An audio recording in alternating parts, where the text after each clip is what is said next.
கன்னட பிரதமர் Justin Trudeau 2015ஆம் ஆண்டு liberal கட்சியை ஆட்சிக்கு கொண்டு வந்தார்.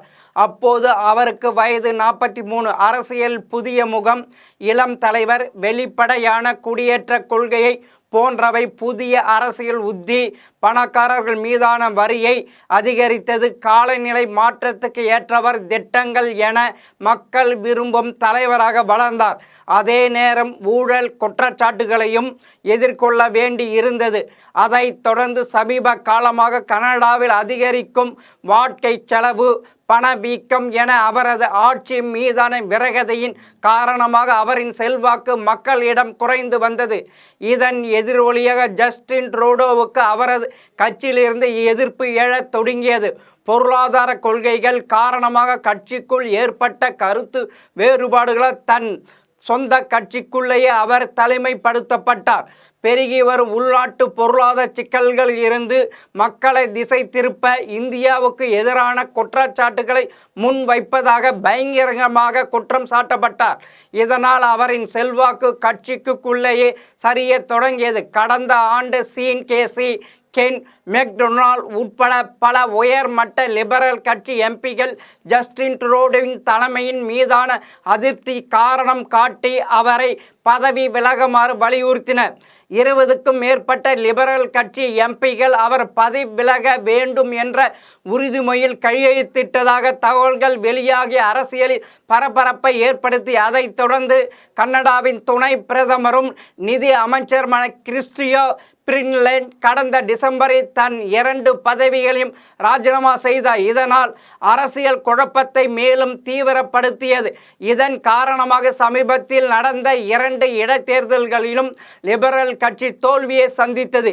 இப்படி உள்கட்சிக்குள்ளேயே பல சிக்கல்களையும் எதிர்ப்புகளையும் ஆதரவின்மையும் சந்தித்து வந்த ஜஸ்டின் ட்ரூடோ தன் பதவி விலக முடிவு அறிவிக்கும் போது 2015ஆம் ஆண்டு பிரதமரான கணம் முதலே கனடாவுக்கும் கனடிய மக்களுக்காகவும் பாடுபட்டு வந்துள்ளேன், நடுத்தர மக்களின் மேம்பாட்டுக்காக உயர்த்துள்ளேன்.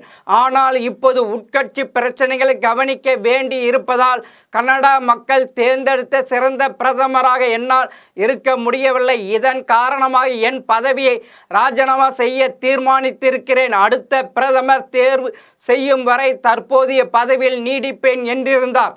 காலிஸ்தான் ஆதரவாளரான ஹர்தீப் சிங் நிஜார் கனடா நாட்டில் உள்ள சீக்கிய கோவிலுக்கு வெளியே கொல்லப்பட்ட இந்த கொலையில் இந்தியாவுக்கு தொடர்பு இருப்பதாக ஜஸ்டின் ட்ரூடோ செப்டம்பர் 2003 குற்றம் சாட்டினார்.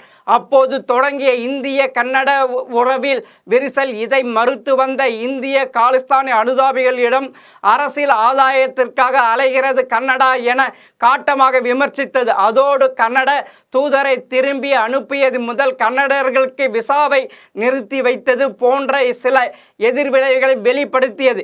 ஜஸ்டின் ட்ரூடோவும் சில எதிர்வினை செயல்படுத்தினார்.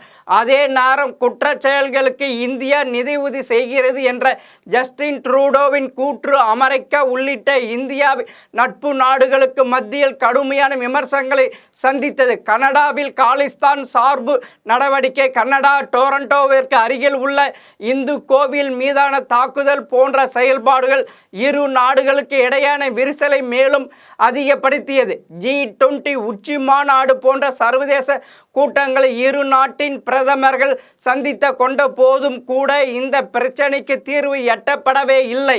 இந்த விவகாரத்தை லிபரல் கட்சியின் உயர்மட்ட உறுப்பினர்கள் லிபரல் கட்சிக்கும் ஜஸ்டின் ட்ரூடோவுக்கும் ஏற்பட்ட பெரும் பின்னடைவாக கருதினர். அதன் காரணமாகத்தான் பொருளாதார சிக்கலை சீர்படுத்த முடியாமல் காலிஸ்தான் விவகாரம் மூலம் மக்களை திசை திருப்புகிறார் என குற்றச்சாட்டு கட்சிக்குள்ளிருந்து அழுத்தமாக எழுந்ததாக அரசியல் விமர்சகர்கள் கருதுகின்றனர்.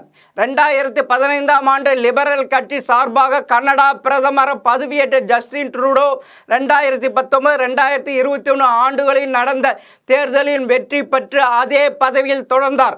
ஆனால் 2015ஆம் ஆண்டு இருந்த அந்த நல்ல பெயர் 2021 தேர்தலுக்கு பிறகு தொடரவில்லை. மேலும் அவருக்கு கட்சிக்குள்ளேயும் ஆதரவும் குறைந்தது. சமீபத்தில் ட்ரூடோ கனடாவில் நடந்த காலிஸ்தான் தலைவர் கொலைக்கு இந்திய பிரதமர் மோடி, உள்துறை அமைச்சர் அமித்ஷா, இந்திய தூதரக அதிகாரிகள் காரணம் காட்டியது எப்படி இந்திய கன்னட உறவில் விரிசல் ஏற்படுத்தியதோ அதே அளவிற்கான பின்னடைவை அவர் கன்னடா மக்கள் மத்தியிலும் சந்தித்தார். இந்த நிலையில் ஜஸ்டின் ட்ரூடோ தான் பதவி விலகுவதாக அறிவித்தார். ஆனால் அவர் உடனடியாக பதவியில் இருந்து நீக்கப்பட மாட்டார். இன்னொருவர் பிரதமராக தேர்ந்தெடுக்கப்படும் வரை ட்ரூடோவே பிரதமராக இருப்பார்.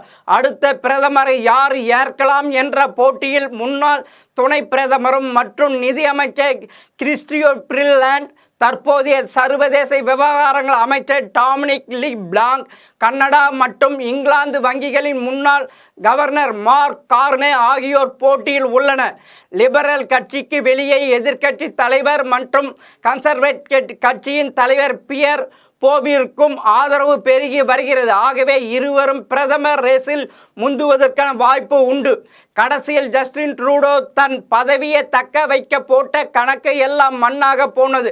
இவரால் நம் நாட்டில் காலிஸ்தான் தீவிரவாதிகளின் கை கொஞ்சம் ஓங்கியது. இவர் பதவி விலகி இருப்பதால் காலிஸ்தான் தீவிரவாதம் இந்தியாவுக்குள் கட்டுக்குள் வரும் என்பது சந்தேகமில்லை. மீண்டும் இன்னொரு தகவலோடு சந்திக்கிறேன். வணக்கம்.